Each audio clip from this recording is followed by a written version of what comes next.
तर आता संपूर्ण राज्यामध्ये थंडी पडलेली आहे. आता इथून पुढचा हवामान अंदाज काय असेल सर? शेतकऱ्याला म्हणा की 16 तारखेपर्यंत काम करून घ्या म्हणा. 16 तारखेपर्यंत कामे करून घ्यायची. सोयाबीन काढा, झाका वाटल्यास मशीन मधून काढा. हा हा हा.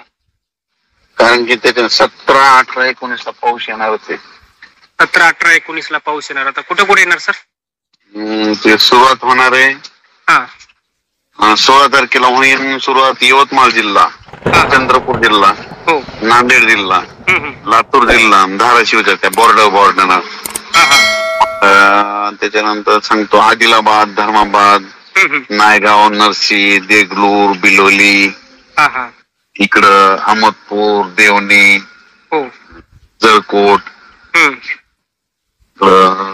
भंडारकोट इकडं सोलापूर जिल्ह्यात, अक्कलकोट ह्या पट्ट्यामध्ये काय 16ला सुरुवात आहे थोडी पाऊस. तिकडं 16ला सुरुवात होणार का? 16लाच काय होईल, विजा चमकायला दिसतील तिकडं.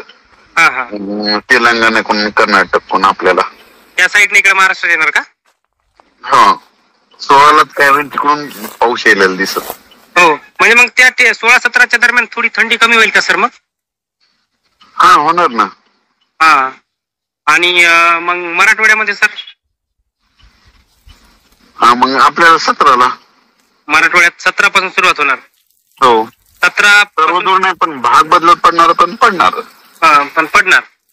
हो बरं, आणि मग सर मराठवाड्यामध्ये कुठं कुठं पडणार मग 17 पासून? मग मराठवाड्यात परभणी जिल्हा, लातूर जिल्हा, नांदेड जिल्हा, हिंगोली जिल्हा, धाराशिव जिल्हा, बीड जिल्हा, जालना, संभाजीनगर, आणि त्याच्यानंतर मग हे मराठवाड्यात भाग बदलतच आहे बरं का. पण पाऊस येणार समजा, हजेरी लावणार. म्हणजे 15-20 मिनिट जिल्ह्यात हजेरी लावणार समजा. प्रत्येक जिल्ह्यात कुठं ना कुठं पडणार. 50% गावात पडेल समजा. 50% गावात पडणार. बरं, आणि मग सर आता हे विदर्भातलं कसं असणार आहे? विदर्भात पण तशीच परिस्थिती राहणार. बरं, आणि तिकडे त्या साईडला नाशिक सर्वदूर नाही पडणार, पण पाऊस येणार आहे एवढं म्हणजे निश्चित आहे. शेतकऱ्यांना पेरणीचा निर्णय पेरायचा असतो तर पेरा, जिथं रान हरकत असले तर पेरायला हरकत नाही. आपण आपला निर्णय घ्यायचा पेरायचा का नाही पेरायचा. हो सर, म्हणजे कसं थंडी सुरू झाली आहे त्यामुळे गहू वगैरे पेरू शकतात ना शेतकरी. हो, आणि मग सर इकडे नाशिक धुळे साईडला कसं आहे? सोलापूर, अहिल्यानगरकडे? अहिल्यानगर, पश्चिम महाराष्ट्रात, कोकणपट्टी, मुंबई, नाशिक, इगतपुरी तिकडे देखील पडणार आहे. तिकडे देखील पडणार. म्हणजे किती वेळ जाऊन, म्हणजे 15-20 मिनिटं तरी पडणार? हो.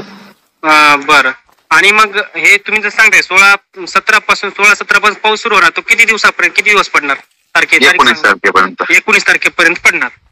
आणि मग 19 तारखेनंतर सर पुन्हा उघडणार. 19 तारखेनंतर. नंतर मग दिवाळीमध्ये असं काही पावसाचं वातावरण नाही ना मग सर? दिवाळीमध्ये आपण एक सांगितलं ना, एक 23, 24, 25 दरम्यान आहे एक वातावरण. एक चक्रीवादळ तयार होईल. तिची दिशा तर महाराष्ट्राकडेच आहे. चक्रीवादळाची दिशा महाराष्ट्राकडेच आहे का सर? महाराष्ट्रातून जाणार तर धुमाकूळच घालून जाणार आहे. म्हणजे एवढा पाऊस आहे?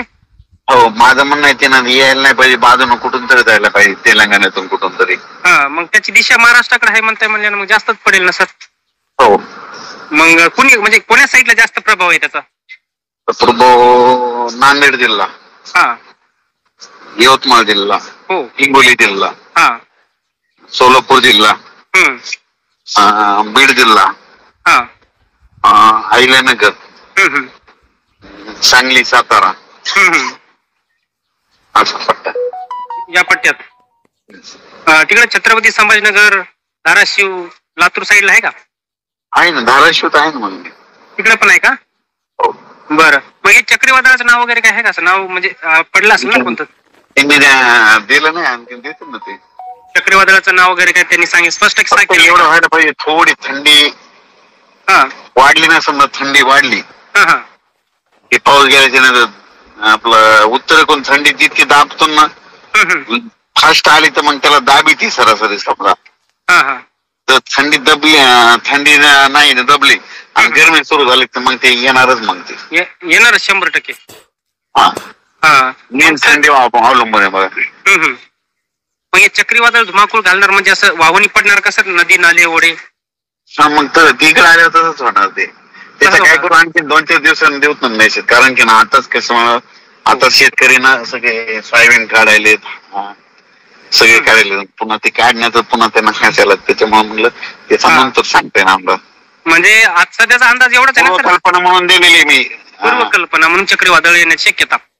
हा हा बरं, मग सध्याचं वातावरण आहेच ना, आहेच. किती टक्के? आपल्याला ते लिहून ठेवलेलं ते तुम्हाला म्हणलं होतं ना, ऑक्टोबरच्या शेवटच्या आठवड्यात 25-27 आहे ना तुमच्याकडे लिहिलेले ते. तुम्ही सांगितलं होतं, आम्ही पण सर नोट करून ठेवले ते. तुम्ही बरोबर त्याच कॅलेंडर मध्ये पाठवलेलं आहे तुम्हाला ते. आणि त्याच तारखेला तुम्ही सांगितलं गेलं की त्याच्यानंतर 2 नोव्हेंबरला थंडी येणार, हे आपलं ठरलेलंच आहे ते. 2 नोव्हेंबर ते तर तुम्ही आधीच सांगितलं होतं आम्हाला. हो 2 नोव्हेंबरला मग थंडी आहे सगळीकडे. हा हा हा बरं, म्हणजे सर हे सध्याचं जे तुम्ही हवामान सांगताय 16 तारखेपर्यंत शेतकऱ्यांनी सगळे कामे करून घ्यायला पाहिजे. शेतकऱ्यांनी आता काय करायला पाहिजे, दररोज मी सुद्धा माझ्यानं काल थोडं काढलंय, आता सगळ्या सोयाबीन आणखीन आता उद्याच्याला आणखीन उद्याच्याला 2-3 आज गोळा करणं होतंय, उद्याच्याला होतंय, उद्याच्याला मशीन लागेल समजा. बरं, म्हणजे 16 तारखेपर्यंत कामे आवरून घ्यायलाच पाहिजे. कामे आवरायचे, शेत तयार करून ठेवायचे आपण आपलं. फक्त पेरणीचा निर्णय ज्याची त्याने घ्यायचा. हो, जमीन हरकत असेल तर पेरून टाकायचं. हा बरं ठीक आहे सर, पुढच्या अंदाजामध्ये काय करणार? पेरणीचं कसं असतं ते, म्हणजे रब्बीची पेरणी ना, ओलीव असते सगळं. बरोबर, वैयक्तिक निर्णय सर.